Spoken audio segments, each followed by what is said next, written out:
दिल को छू लेने वाली कहानी। एक बार की बात है। एक बार एक अध्यापक एक संपन्न परिवार के शिष्य के साथ कहीं जा रहे थे। तो उस शिष्य को कुछ मजाक सूझी क्योंकि उसको रास्ते में किसी गरीब मजदूर के जूते दिखाई दिए। उसने अध्यापक से कहा, गुरुजी, अगर हम इन जूतों को छुपा दे तो कितना मजा आएगा। अब उसको तो मजाक सूझ रहा था, लेकिन गुरुजी ने कहा कि नहीं, गरीब इंसान के साथ इस तरह का भद्दा मजाक करना ठीक नहीं है। उसने कहा, क्यों ना हम इन जूतों में कुछ सिक्के डाल दें और देखें कि इसका इस गरीब मजदूर पर क्या प्रभाव पड़ता है। उन्होंने ऐसा ही किया। जैसे ही मजदूर अपना काम करके लौटा और उसने एक पांव अपने जूते में डाला तो उसको कुछ कठोर सा महसूस हुआ। उसने अंदर हाथ डाला तो उसको कुछ सिक्के दिखाई दिए। वह थोड़ा आश्चर्य में पड़ गया। आसपास किसी को देखा तो कोई भी दिखाई नहीं दिया। वापस उसने दूसरा पैर अपने जूते में डाला और वापस उसको उसमें कुछ सिक्के दिखाई दिए।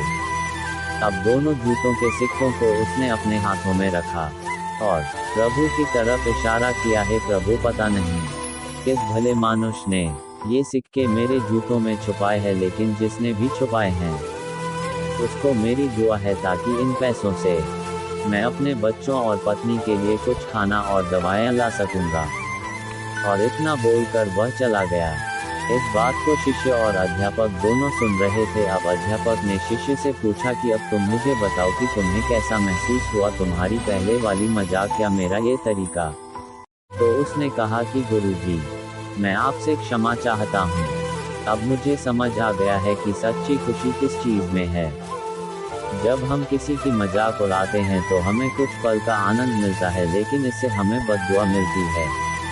लेकिन अगर हम किसी की मुश्किल परिस्थिति में मदद करते हैं और जिसकी भी हम मदद करते हैं उसको भी नहीं पता कि हमने उसकी मदद की है, लेकिन अंदर ही अंदर हमें पता है कि हमने उस इंसान की मदद की है।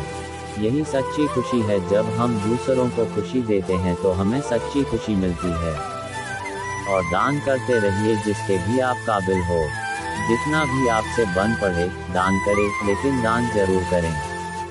इसका मतलब यह नहीं है कि आपको कंपलसरी या अनिवार्य रूप से इतने रुपए दान करने ही चाहिए, क्योंकि हर किसी की जरूरत अलग अलग हो सकती है। अगर आप किसी को पैसों का दान नहीं कर सकते तो कम से कम चीजों का दान तो कर ही सकते हैं। आशा करता हूँ कि यह कहानी आपको पसंद आई होगी। इस पर आप